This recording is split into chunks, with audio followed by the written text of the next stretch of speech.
Sorry about the sunshades again, guys, but my eyes are really tired and kind of red, so it didn't look very good for the screen. So I'm going to go ahead and just leave the sunshades on. I'll be balk, you know.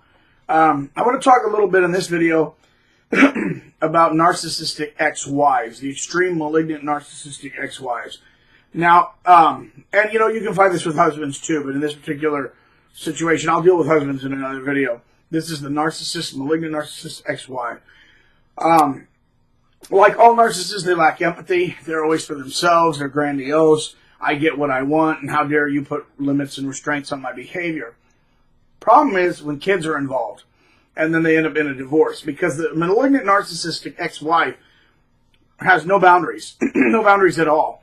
They will outright lie in court, which is perjury, but they will outright lie in a court, and they're so strict they'll convince themselves that their own lies are true, as narcissists do, right? Like in the case of my quote friend, you know, he'd make up all these stories that he was a scientist, that he was a great sea adventurer, that all these great scientific discoveries, and one day he would evolve to a greater state of godhood, and he'd, you know, travel and plan, and he actually would say it so much he would actually believe it. So narcissists do that. So when the narcissistic ex-wife makes up a lie, for example, she might try to extort money from the husband and say, give me all this money. You know, I'm talking about child support, which, you know, that's already seemingly a bit of a racket in the way the courts work. Not that husbands shouldn't pay child support, not that there shouldn't be. The husband should take care of his kids. That's a given. But the thing is, if the parents can work that out, two reasonable people can work that out, why do the courts even need to be involved? If a husband is willing to take care of his child financially, and the mother is as well, and they can share time with the kid, why do we need the state involved? Oh, because the state wants to get its hands in the family. That's always been Aleister Crowley, the Satanist, the occultist, the Luciferian's intent was to have the state raise the children and the families broken apart, which has been, that's exactly what's been happening. That's exactly, it destabilizes society. So basically the whole idea of the using the courts with all of these, you know, getting involved with the family, it becomes a bit of a racket, to be quite honest. So you'll have a dad that gets to see his kids like 5 minutes a freaking month, but then pays like $600 every, you know, week or 2 weeks for the kids, but yet he didn't still time to see them, so he becomes basically nothing but an ATM for the mom. And a lot of times that money won't even get to the kids, especially with malignant narcissists. In other words, it's just like, you know, she'll extort the $600 and go get new shoes and then give the kids the bare minimum. And then when she doesn't get the money that she wants to try to extort extra money for them, she will say, well, then I'll go tell the courts that you're molesting the kids or abusing the kids. And then she'll go in and try to manipulate the courts by, you know, he's abusive and I'm afraid for my children. A narcissist will always use children as a pawn to get his way, okay? In the case of gun control, in the case of extreme gun control in the communist countries or in Nazi Germany where you needed to disarm the citizen, they would always, you know, everything's always for the children, it's for the good of the children. So you pull on the heartstrings, you manipulate people's heartstrings, and then you use that for your political advantage, and you manipulate and you turn it back around on your victim. And that is exactly what these women do in court cases. There, if you don't give me what I want, I'll go tell the judge you're molesting the kid, when in fact that's total BS. It's crap. It's not happening. But then they'll go and cry and play the I'm the victim, because narcissists always put on the role of the victim. And then the judge, oh, we got to protect the children. Here, tons more money. And then there's a high suicide rate with fathers that are in divorces with wives that are narcissistic. That Jezebel spirit is across the board, and it sends people to their grave. It is a spirit designed to kill. So basically, lie about the husband in court, slander the husband. And that does happen. That's happened to me at work. You know, and I'll talk later, not lately, but I mean, in the past, I will talk later about workplace slander and how that creates lawsuits and suicides and stuff. I sort of touched on that a bit in my video, narcissism and workplace bullying, but I'll tap on it a little bit later and more specific when I deal with narcissistic bosses. So I'm going to deal with narcissistic wives, narcissistic husbands, narcissistic friends, narcissistic bosses. Unfortunately, this Jezebel spirit is so putrid and so, widespread. But one thing they all have in common is that if they don't get their way, they will slander you. You know, like I said, I'll give you a prime example.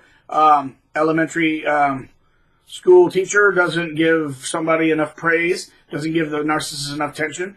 So then they go and lie to the boss and say they're stealing money or they're molesting the kids. Well, school has to protect the kids, so you have to put the guy under investigation, and then you try to incriminate him, and he spends the whole rest of his life having to defend himself against a false charge because somebody said, I get whatever I want and I'll lie, cheat, and steal, F God, because I'm God now. No! And then if they do win, and the victim might commit suicide, but they're going to pay money and lawsuits and staff turnover, because usually once they target one person, they'll kick them out and target somebody else, and then they'll keep that person out and target somebody else, and it never ends. Same thing with these narcissistic ex-wives.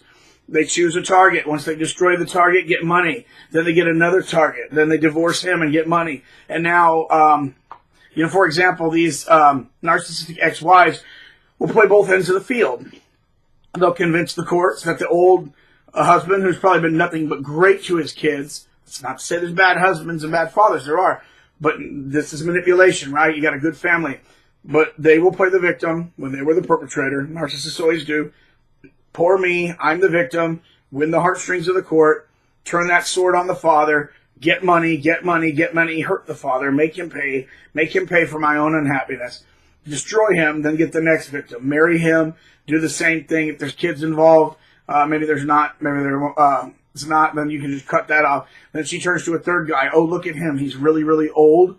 I'm really, really young, but he's got a retirement check coming, and I can get something. Maybe if I use and destroy this guy, I can get his retirement check and then drive him to, you know what I could do is the best plan is to pretend that I love him, tell him I love him, extort his retirement check, get him to take out a life insurance policy for me without being the prime beneficiary, and then drive him to suicide, and then I get all that money, and then I can go to God and do that and say, look, me, I see this evil, evil spirit. Narcissistic ex-wives are cuckoo.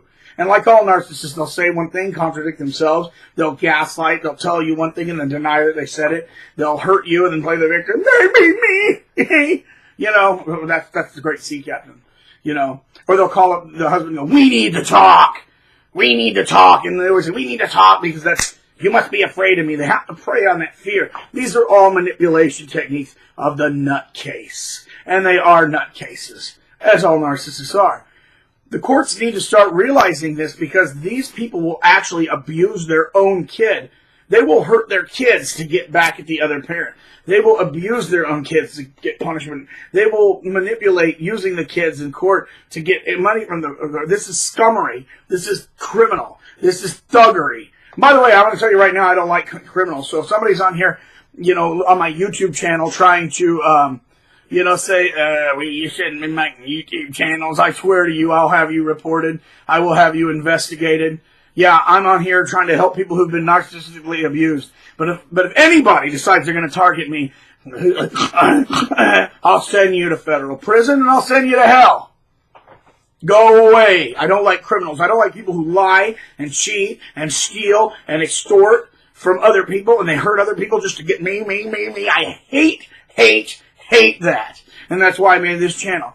Anyway, I made one on the Christian narcissists. This was narcissistic wives.